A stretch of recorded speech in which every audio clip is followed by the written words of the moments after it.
Hello and welcome back to Homeschool Together. We are flanked by $500 worth of spine books that we have No, invested in. it's not that much. It's pretty close. It's closer to 500 than it is to zero. So we know you guys have waited a whole week. You all saw our review. You know we liked it. Whatever. You're here for the books. We're here for the books. Yeah. We want to Which know which ones to buy, which ones not to buy. Right, which ones to get from the library, which ones could we skip? Yep. So, yeah, we'll start at the top, but just as a general thing, there aren't a lot of spines in this that are only used a couple times. They all are used pretty regularly, which is great because if you're going to buy them, you're going to use them more often, so that's awesome. Absolutely. So let's start with the rarely used, almost never read So history quest book. it's funny, if you can, I don't know if you can see the bookmark, but the bookmark's at the very end of this book. You actually read through The whole thing. The whole thing in this I log whole year. I log every book, every fiction book I read. I logged History Quest when I finished it. So I think it's pretty cool because how often do you actually get a spine and read through the entire book Cover in to cover. a curriculum, cover to cover, Cover right? to cover. So this book is fantastic. This is sold by Pandia Press. Yep. You can't get this on Amazon. You got to buy it from them. You will find occasionally they'll do like a 20% off kind of thing at the sale time. That's about as good as you're going to get it. You're probably not going to find this one used, or I don't know if they have a Kindle version, but you got to buy it from Pandia. There's a link in the show notes if you want to help support the podcast. We're an affiliate with Pandia, so that's awesome. This book is fabulous. It's absolute. I think Lisa Hawkins. Yeah, this is was the writer on it. She did a great job. The tone, the pacing, the information is all on point to the age demographic you're looking for. It was brilliant that they did this. It was brilliant that Emily tied her entire curriculum to the flow. You are literally going week by week through the book, but also your entire curriculum is following this book chapter by chapter. Emily actually, remade her curriculum to match this book when it came out. Yeah. So it's really well paced. It just feels like you have to buy this book. This is a must buy because you're going to use it every week. You're going to read the whole thing, and you can't get a good substitute for this one. Yeah. So for every civilization you see, it's got a nice little picture here. It's going to have a few pages that are going to give an overview of the civilization and the key points and the key factors that you want to learn. Right, and the writing is really age appropriate. Like, if you watched our review video last week, our wrap up of it, we were debating the 6-year-old thing. Yeah, we felt like 6 is a little bit young, and probably it is for this too. But that 7, 8, I just thought that this was written in very accessible language. And then after you get the, did you ever read any of it? Oh yeah. You read a little bit. I read it because I did all the reading. I didn't know if you had. I read some of it and I listened to it a number of times when you read it, and I've read some of it myself just to see. So it's very accessible. You get all this basic information about civilization, and then there's a history hop where they're going to go and take a deeper dive into someone's life, and they actually tell that more like a story. And it's told in second person, so it's like you have gone back in time as an explorer, as a child, and you're now asking these questions. So it was very immersive in that respect. I'm not a big fan of second person, but they did it in a very good job. A lot of like the choose your adventure books can be that, like, oh, you've woken up in the blah blah blah, and it works in that sense, but this one it really did because it felt like you were going back in time and you're meeting these people and you're kind of discovering who they are. I loved it. We did an earlier review of this book about midway through. Talked very highly of it, and we now that we've finished it, it's a wonderful book. Yeah, this is I think the one that you really have to get. Yep. So yeah, this is a must purchase, not one to skip if you're going to do Build Your Library 1. Absolutely. Then the next one. So the next one is the Usborne Encyclopedia of World History. Yep. Now you can see our little bookmark is kind of halfway because this is, you're not going to read the whole book. You're just reading maybe a quarter of it. Maybe I would say about a quarter of it. This is the through line, though, for all of the history for Build Your Library. So if you're going to keep going with it, or honestly with any history curriculum, it's a fabulous book. Yeah, it is. You're going to start with the origins of the universe, and then it's going to go through dinosaurs and prehistory and early man, and then get into early civilizations. We used this when we comboed the prehistory curriculums. Even though I don't know if it was called out as extensively in that. It was for Build Your Library. For Build Your Library, but for Build Your Library, it was more of a condensed prehistory. We actually, when we were doing the Blossom and Root combination, I actually dove into this and pulled out even more. So this is a great book to get, and it obviously keeps going on. It's kind of like dare I say, it's like a really big eyewitness book. And if you guys have followed our videos, we love eyewitness books. So it felt in that same tone and age demographic. I really liked So it. this is one to absolutely buy because not only is it a fabulous book, and I don't think there's a good substitute that'll take this much of history and is appropriate for kids, is written for their ages, but also you're going to use this for like multiple years, 6 years or something. Yeah. So you might as well get a good copy of this because it's really worth spending. I was able to get a used copy. I'm sure you probably will be able to get one used, but if you have to buy it new, I think it's still really worth getting because you can't, I just don't think you can get this level of, the other encyclopedias and things will show you, they're just not really written as accessibly as this one is. So you will see this as Usborne. I know some people are like worried about like multi-level marketing. You can just buy this on Amazon. Yeah. So you don't have to go and do all that stuff. We buy all of our Usborne books on Amazon and Goodwill. Yeah, so don't worry about that. You don't have to go through some sort of MLM We've thing. mastered looking for the umbrella on the spine. Yeah, it's the little, here it is. Yep, there it is. The balloon. The balloon. If you look for the balloon on the spine. Anyway, so this is one to absolutely purchase. You're going to use it a ton. Our kids love just even looking through this book. So this is one you can't substitute either if you're going to do this curriculum or any of Build Your Library's history. You really need to get this book. Yeah, it's got legs, and if you think about the price that you're going to spend on it, $20. Yeah. I mean, you're going to use it for 3 or 4 years. It pays for itself. So the next one. Who's this? The next one. Cook?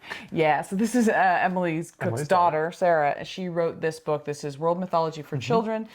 This is going to cover, let's see, there's 12 different stories in here from 6 different civilizations. Yeah, so it's not every week. It's about every other week. So this one is one that you're only going to find on Amazon. You're unlikely to find it used. Yeah. It doesn't have like a lot of pictures in it. It's really basic. But it's also not very expensive, so there's that. And if you're looking for an angle of like, okay, should I buy this book, should I not? You don't have to buy it. No. We read through the whole thing. It's not absolutely necessary for the curriculum, but here's a wrinkle where I would say maybe to buy it.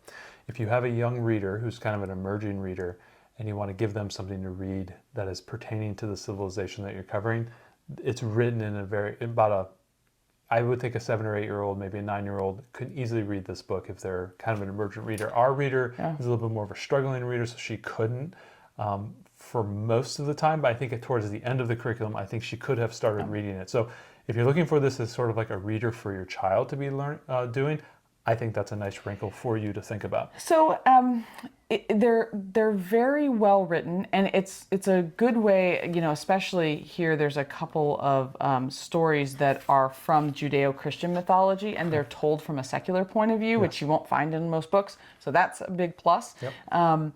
They're written really well. I mean, they're very clean and short. They're clean. They're done really well. Obviously, there's not a lot of visuals here. Yeah. I think for the cost, it's a pretty good deal. I mean, it's not a very thick book, obviously, but if you're not going to do this, then you're going to need to find 6 different books for mythology for these different civilizations and things. So just kind of weigh that. And those stories can tend to be a little bit longer. She condensed them here, and I think more of like a kind of like the Cliff Notes version of those stories. Because some of the stories that I know that she told in here are very long.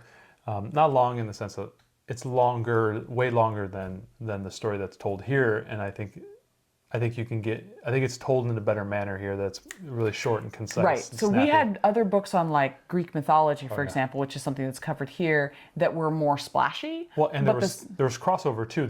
We did a few times where we read some mythology stories that were retold, and they were slightly different. So it was kind of cool to see like, oh, this version here is a little different than this version and this version. So, we had other mythology books, and definitely they were done in a more visual style. There was lots of beautiful pictures and things, but the stories weren't as well told as these ones. Yeah. So this one's kind of mixed for me, because I think you can absolutely get mythology books at the library or watch some media about these different myths and things on YouTube and whatever, and you don't need to buy this book. But if you don't want to have to go hunt down mythology for 6 different civilizations, and you just want something that's really easy, if you're road schooling and you want something that's small to take with you, I think this is good. I think it was like $10.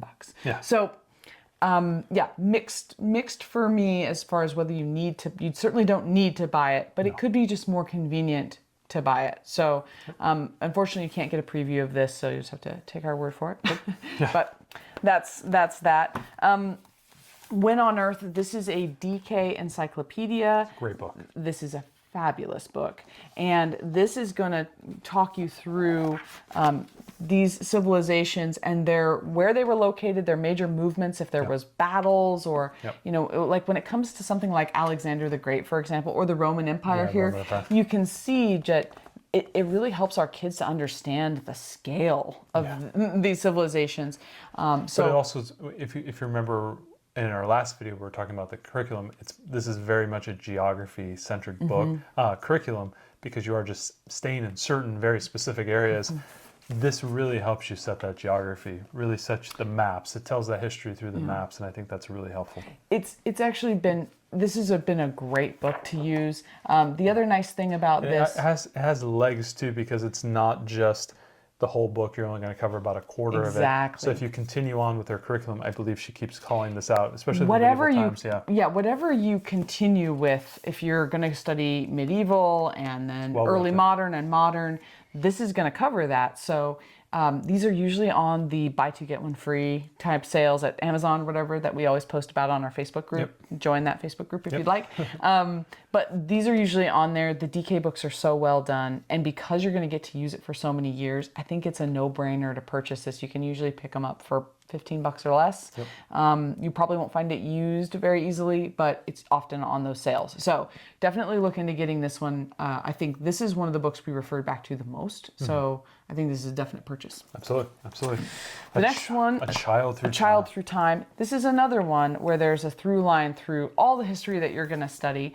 And what we found, even when we did our around the world journey, is that our kids really made a deeper connection when we could pair something we were learning about with other kids. Like, oh, we're studying about Japan. Here's what kids in Japan would eat for lunch. That kind of stuff. Like, they really made that connection. And here in history, it's the same, where you're going to be looking at a child that lived in that time and what their life was like. What kind of toys did they play with? What food did they eat? What was their family like, or their home life?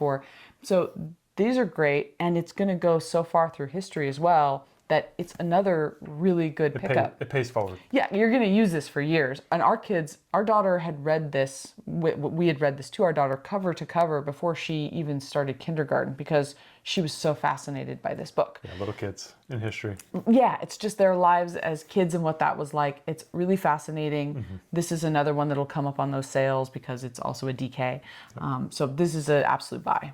Absolutely. My opinion. Next one, Heroes of the Environment. So this is part of now we're kind of getting into the nature study of the spines.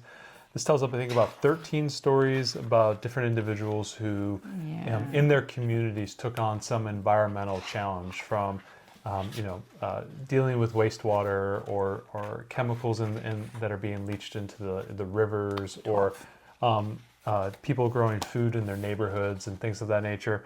It really calls out different people who really took charge of their environment and made it better and everything. I liked it. The stories are fairly short, about 6-7 pages each. They're easy reading, can get it done in one sitting. Definitely sparks some conversations, because a lot of environmental stuff, my daughter doesn't really know a lot about that type of stuff, and she's like, wow, solar panels can do this, or people dump stuff in the water, and that happens. And so she was learning along the way, and it was really good. And there's I think each and every one of these people in this book are fairly well known, so you can find additional media online on like YouTube and whatnot if you want to kind of do more of a deeper dive onto those individuals.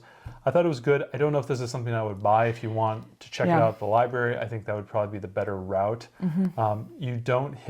I don't think you hit one every single week, so if you time it... Yeah, there's only 12 in here. There's only 12, yeah. So, I mean, if this is a 36-week curriculum, we bought it because our library simply didn't have it. So we had to purchase it. But yeah, I think this is definitely, if you've got a library system that's got this book, I don't think you need to buy it. Yep, I don't think so. Because you're not going to use it often enough, and I don't know that we're really going to refer back to it in the future. Yeah, so. I think it's pretty much done. It doesn't have the legs. Yeah, it doesn't have the legs on that one. So the next one is Nature Connection. This is an outdoor workbook. So this is a book that you really have to buy because it's all about filling in the pages. It's a consumable. Yeah, you're going to consume this book. This is really well done. Yeah. It's got it's really well done, and it's not very expensive. For how thick it is, I was pretty shocked that it's it wasn't too expensive. broken up into two halves. The first half is kind of like a month to month, I believe, and then they do then the other half is, and maybe the front half is the environmental half, where you're learning about nature and whatnot. You learned about weather and stuff like that. And then the second half is kind of like a rolling journal throughout the year, which is I had to deploy the post-it notes, because depending on when you start your curriculum for this curriculum, you may have to start in a different month. So and then some of the stuff that you're talking about in the nature section may not apply to the month that you're in, so you have to kind of handle that however you see fit.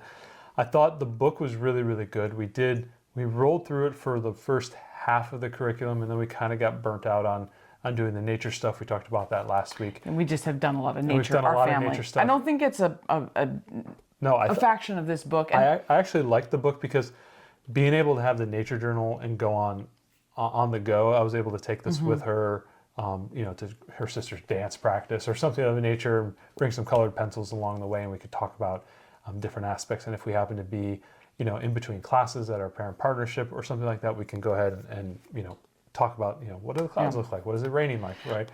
I think if you don't necessarily want to do the full nature, or you don't want to buy all the books, it's definitely optional. You could just get this book and do it at whatever pace works for your family and start it whenever. This could be done totally independently. I think it's a really great book. It's a good book. And it wasn't, I remember when I bought it, I was really surprised. It was like 10 or 11 bucks. It wasn't too expensive to get it. Obviously you have to buy it new since you're going to consume it. But yeah, I think you could totally decouple this from the curriculum and just do this on your own as you want to and enjoy it, because it is a really good book. And I'm glad that we got the experience we did, even though we didn't get to finish it. It was the first time we actually used kind of a consumable book in one of these curriculums. It was cool. I liked it. Yeah, but there's nothing, I don't know that there's a lot else in the curriculum that really calls back to this specifically, especially since you're going to do whatever month you're in, and the curriculum doesn't know what month you're in. So I don't think that there's that connection. So I don't think you necessarily have to do this. Or if you're not doing Build Your Library 1, maybe you decide you're not going to do that yet or whatever, do this anytime. Yeah. I think it's good. So worth checking out. And also good for an older learner as well. So I think this has legs for older learners. So if you're thinking about bringing a fourth grader or a fifth grader along with this curriculum, that's definitely something they can end up doing as well. Right, yeah, I agree. So here's a poetry book. Yeah, we bought it used, so it didn't have the cover on it, but it's the Book of Nature Poetry, National Geographic. Yep. So around the world, they did the Book of Animal Poetry. Yep. And it's really kind of similar, where you have just beautiful pictures and then there's poems. Yep. But they're themed. So as you're going through, like for example, this one is disasters, right? Yeah. And so all the poems are about volcanoes or avalanches and things of that nature. So they have these themes, and so that was kind of cool. I liked that element. So it gave me the ability to call back to the theme of these poems are this, whatever that might be. So that was nice. And then this is part of, as we talked about, I think last week, there's a memorization element as well. So you'll be assigned a poem to memorize to then, essentially regurgitate back to, a grandparent or a mother, mommy is working. There's a lot of reciting poetry in my office. So yeah, we did that for the first few weeks, but then I found it to be a little bit distracting to my daughter having to memorize stuff. She's not very good at that. So I really just stayed with it as kind of like a performative thing for me to do to the children, to kind of, emote the words and the feelings and the emotions and show her, what a reading cadence would sound like if somebody were reading poetry. And so I think that was good, and I kept with that. We did that all the way to the end. But with respect to the memorization, it wasn't something that my daughter, liked to do, and I felt like I was pushing her on it, so I kind of backed off on it. So as far as whether you should buy this one or not, it's a beautiful book. So is the animal poetry book. Yeah. I really think you could use any poetry book you want to. It had no tie-in to the nature study or anything. So if you have your own poetry that you enjoy, that your family enjoys, feel free to swap that in for this. Or if you want to look up poems online or something. If you're like a big Robert Frost or Walt Whitman family, whatever it is, you can go ahead and do that instead. Yeah, I don't think you have to get this. This isn't a bad selection at all, but you could also check out a different poetry book every month from the library and just pick things that really resonated with your student and not have to spend. These are a little spendy, which is why I got it used. So I just don't know that you have to do it. You don't need to buy this book. I think you don't need to, unless your kids love the big, beautiful pictures and that's totally gonna resonate with them, then awesome. But otherwise, I just don't know that you have to invest in it because there isn't any other ties to it. And even though she does assign a poem to memorize and learn, you could do whichever you want. Assign your own poem. It doesn't have other connections, so absolutely. And it's not integrated. The Natural World. The Natural World. This is a compendium of the wonders of nature. So we have a couple of these books, or a couple of these types of books with respect. Beautiful. They're beautiful, and they're wonderfully done. They tell essentially a topic every 2 or 4 pages. There are themes that run through the book. If you're, chapters that are talking about certain aspects of animals and whatnot. You are being called out periodically, I think, almost every week to read from this book. It was great. Again, there's just no connection to anything that you're doing in the curriculum. So if your child, if you want to do this, or maybe you could pick up, I think there's the evolution book that we recommended. Yeah, there's a bunch of good books. These guys do a really good job. We've done a number of recommendations here. Maybe we'll put a few in the show notes. You don't have to buy this book. You absolutely don't. Right. I love reading these type of things. It's hard to, sometimes I feel like it's kind of like you're just, you're throwing random facts and information at your kid. And I don't know what she's taking in unless I follow up with it with additional learning and additional media. So I'll read it to her and I'll show her the picture. She'll go, oh, that's cool. And be like, yeah, that's all. And then after a while you feel like, I don't know if she's getting anything out of this. So when the books are really beautiful like this, I like to think that they're going to be around and that the kids are going to pick those up and look through those later, and they're going to just enjoy that browsing. So I'm hopeful, because we did buy this, that's what they'll do in the future. But if you have other beautiful nature books, go with those. Swap it. Like, you don't need this specific beautiful nature book unless you're like me and love to collect beautiful books and curate beautiful books. But yeah, I mean, if you want to buy it, go for it. But you certainly could do, use another book. If you've got a DK book, we've got several of them on like different nature topics. That'd be fine too.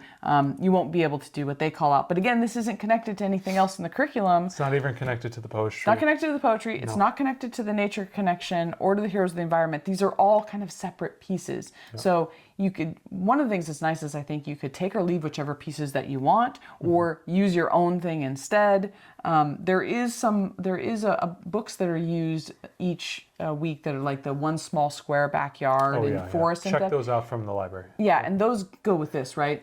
There's some tie-in. There's some I forgot we didn't have those because we were they're not spines. Yeah, we checked those out from the library. There was about 2 of them that you kept reading from, and 2 or 3 of them. So you checked out one, you read through the whole book. Then you checked out another one, we read through that whole book. And basically, it was one small square, and you're essentially setting up a square area in your backyard somewhere, and then you're watching it evolve over time, and you're digging down, you're making habitats. We brought a rock, and so we invited all these bugs and slugs and everything to come live there, and we would roll it over. And my oldest was like, I'm not touching that. My youngest is like, Daddy, here's a snake. It's like, I was like, you're going to love this in about 2 years.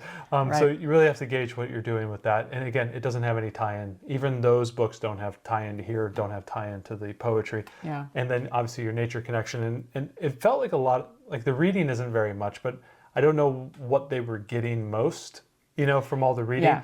I felt like I could spend this book and I could just build on the concepts that are told every 2 or 3 pages, and really focus deep here and leave the nature connection and the poetry alone, and really just have made something awesome here. Or you can do the poetry and then build off of that, or you can do the nature connection. I don't know if I needed to do all of them, because and then you're doing the One Small Square stuff, which required you to read in there and go do stuff outside. Right. I felt like at some point the nature study and all this other stuff, it was taking up more time than the ancient civilizations. So the one small square, I think it's good to mention because, and we'll link those down in the show notes so you know which ones we're talking about, but those end up having activities, like you say, that go with them. So maybe you want to just choose, check them out from the library and see if those activities would be better for your learner than doing the Nature Connection book maybe, or maybe you want to do the Nature Connection book instead of doing those. And some of them have different, like they have different, there's like a forest, there's like a backyard one and everything, and they may not apply to you, like, or a pond, like, oh, we live in the desert, there are no ponds. So like, okay, well, maybe you don't want to do the pond. Right, one, yeah, look through it because the one small square absolutely matters, like what environments you have access to. And you have to be able to come back to that environment and keep checking. So even if you literally build a small square, we were doing it with like little string and stuff. Okay, here's our area. So even if you have a pond you can drive to, you can't set up your square there. Yeah. I mean, you can't build anything there. You could come back and observe the same area, but anyway, check those out. But yeah, the nature to us felt a little bit disjointed.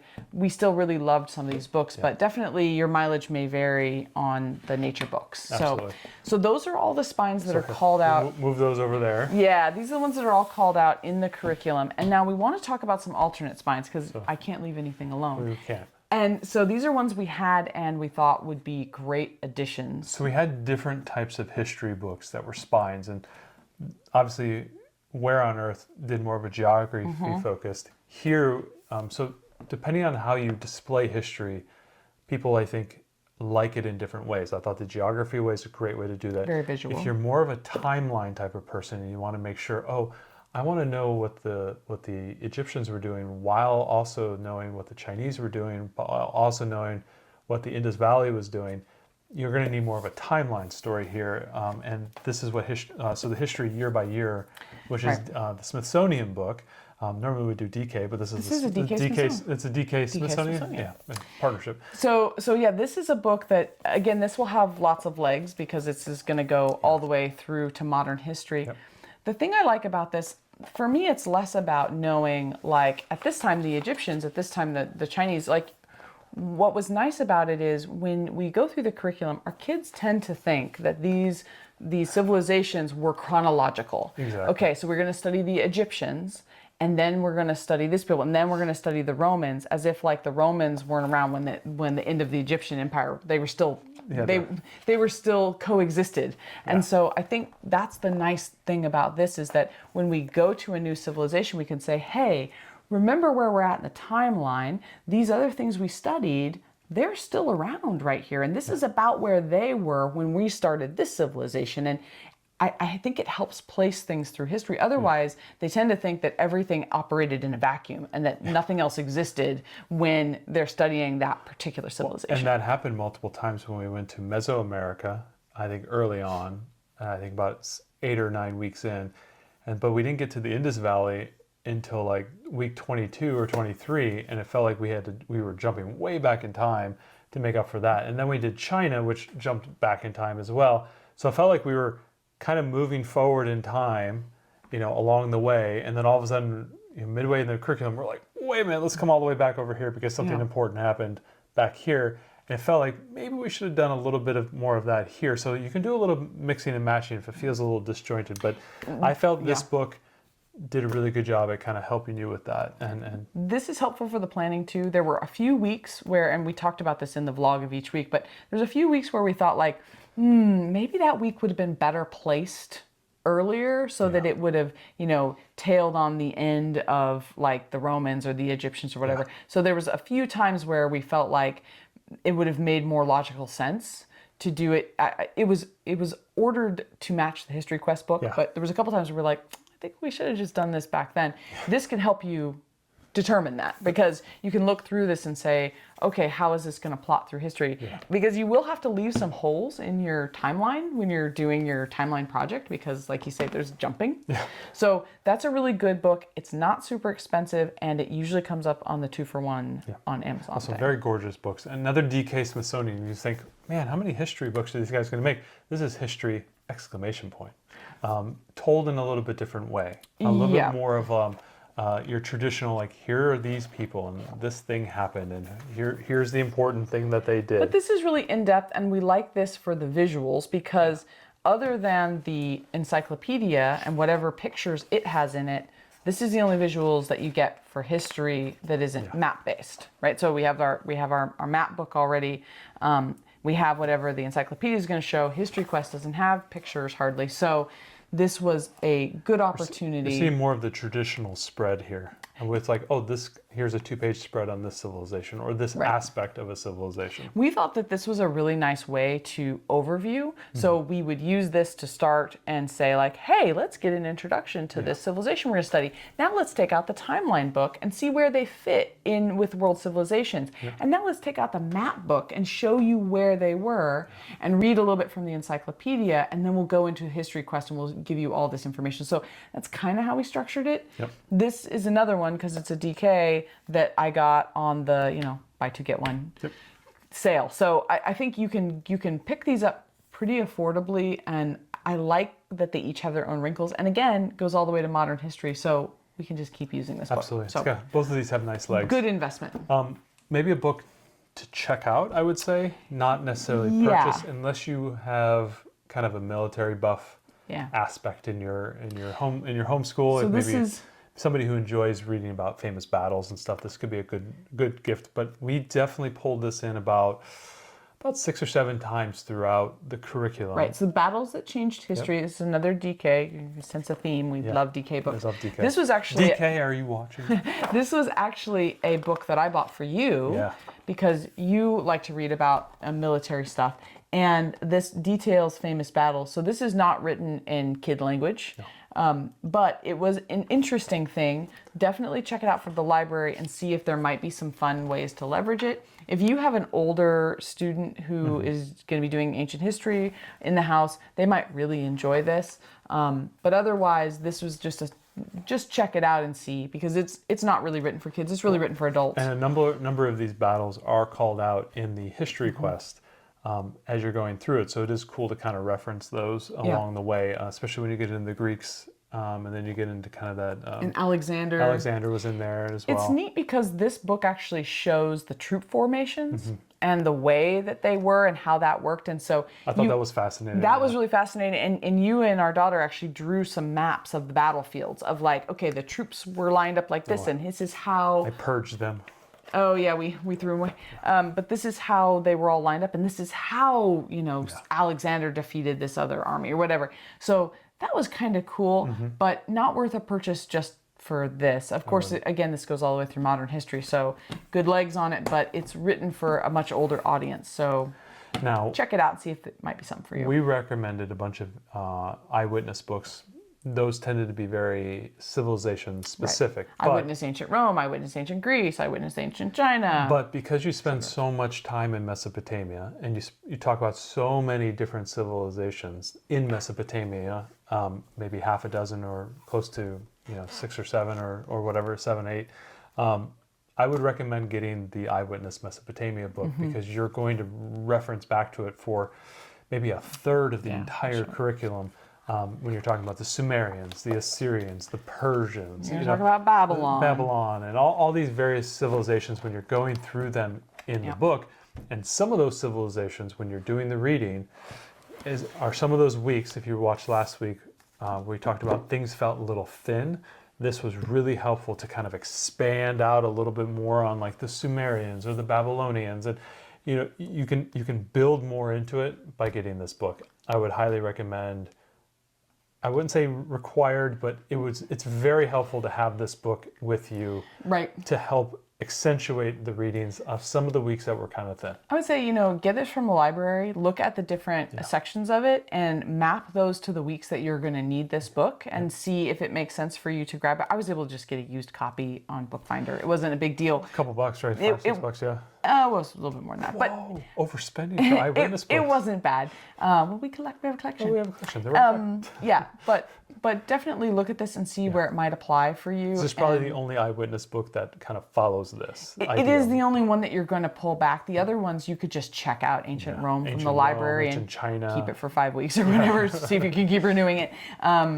Yeah, I guess that's the only reason you would purchase some of those other ones like ancient Egypt or ancient Rome or China because they're just so long. We wouldn't consider those spines because they're very specific to that civilization. Exactly. This is one that I think kind of bridges multiple weeks. Right. So look and see where this fits in for you. But we did Absolutely. want to highlight that it's one we kept going back to. So along the way, you keep bumping into world religions that tend to be kind of famous and well known. We have the Usborne See Inside World Religions. We recommended this book a number of weeks. Yeah. Especially, obviously we're secular homeschoolers and it's a secular curriculum, but you do bump into these famous religions that emerged along the way. Well, the start of so many major world religions happened during this time period that you're going to study. So it only made sense for us to kind of look into those. And this is a lift the flap book, so you won't find this at the library because of that. You don't really bump into it too much until you get into the Judea civilization and the Phoenicians. But there's a section here about gods and goddesses, that's and Egypt. Egypt, and you're talking about these other ones as well.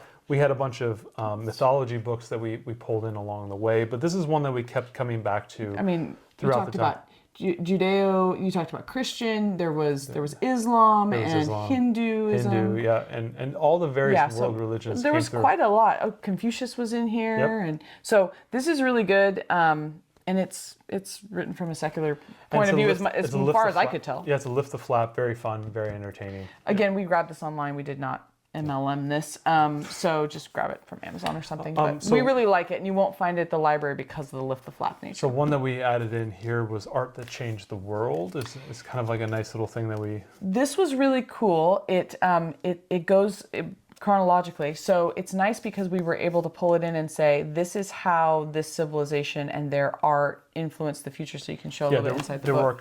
There were a couple civilizations early on, especially on the early civilizations when you had a lot of the cave paintings that were in there as well. Right, and then so you'll get into Egyptian art, and we liked this a lot better for the Babylonian, Byzantine right here. Byzantine, that's where we finished with. Yeah. So and this is another one that you're gonna be able to use throughout all of your homeschooling time. It goes all the way into modern art, I think. I really like this book for showing the kind of timeline and evolution of art. Yeah, they talk about the styles, and what's really cool. They talk about the style, and then they pull in a masterwork. Especially when you get into the various more famous styles of art, they pull in the masterwork and tell you why that's quintessential to this style and who did it and why it's important. I liked it. So it's definitely not written for a first grade level at all, but it has enough visuals in it that we were able to kind of skim through and then, summarize for our daughter. This would be a book we keep coming back to. Absolutely. My only criticism with this book is it is super skimpy on art that is not European in origin, basically. It's not Western art of some sort, American art and things. Yeah. There is some Asian art, there's a little bit of African art, but it is very minimal in this book. So you'll have to supplement to add that, because obviously I didn't detail look through all 400 pages, but no, you're right. Yeah. It's not well covered. I went into it looking for it, and I'm like, not there. Yeah, I was like, but where's the... Okay. We're not gonna. Okay. So there is a lot of great stuff in there. I don't want to throw the baby out with bathwater, but just know that you're gonna have to supplement in those areas because it's not well covered. Cool book we kept recommending was A City Through Time. This is a fun one, and it's going to show you a city, and then, initially it's just like a village, and then how it grows through time. You're not going to refer to this every civilization, but they're going to show like Greek and Roman, and they're kind of going to move it forward. Yeah. This one goes all the way through modern times, and this is one of the books that our daughters just love to look through. Love looking through it. The evolution over time is really cool. Yeah, they really enjoy it. So this is more of a fun one. I wouldn't say you have to purchase this. You could definitely grab this from the library. Check it out, yeah. Because you're only going to use it a handful of weeks in this year, but you can keep using it, and our kids they really geek out on this. And then the corollary to that is A Street Through Time. A Street Through Time. This one I think is actually a little bit more fun than The City Through Time. Because, I agree with you, because it tells the same location. Right. It's the same street, and it has the same features in the background of the street. And then it shows, at some point there's like a castle on the hill, and then there's the ruins of the castle on the hill. And so it's neat, and it shows how it changes. It goes all the way through modern times. So another one that you could check out, but because they were DKs, I was able to get them on those sales that I talked about, and I thought they're just fun to have. So I really dig these ones. Look, a little difficult to get onto the shelf, but yeah. Yeah, it's hard to do that, and it's hard to do that. Yeah, but they're really fun books. Definitely check them out, though, because I think that checking them out, at least from the library, and geek out a little bit on how things will change and mature through time is really cool. So we hope that helped you make decisions on what spines to choose. Hopefully our recommendations can assist you on where to place your money, because we know, if you're going to have to pick and choose here, the price can definitely get up there. And so if you want to make sure you're making good choices, watch all of our previous videos. And if you're curious, check out what you want. Yeah, ask us a question. Yeah. Put something in the comments if you have any questions. And if you have another spine that you use with your family, feel free to post that on our Facebook group or put that down in the show notes below. Help another family out. We're always happy to hear and crowdsource all of our knowledge and information. And if you're looking for books, we have links below. And thanks for helping to support the podcast. If you're looking for used books, we have a great podcast called Buy All the Books. And we talk all about our strategies for used books. So I'll link that down in the show notes too. You guys can check that out, because that is really helpful if you're going to try to source things used. As you try to build your library with Build Your Library. See what he did there? I did that. All right. Thanks, guys, so much for following us with this. I think that this wraps our ancient civilization time. It's buried and it's going to be discovered in 1,000 years from now. We're going to do a walkthrough, a complete walkthrough and review of the curriculum for those who aren't familiar with the curriculum and go over that, but that'll be with our curriculum review. So we'll do that in the coming couple of weeks if you want to see the whole structure of the program and have us kind of talk through that. But for those of you who've been following this vlog, I think this kind of sums it up, and we really hope this helped your family. Thanks for following along with us. You guys are heroes. 36 weeks or whatever. So thanks for coming along and joining us on this journey.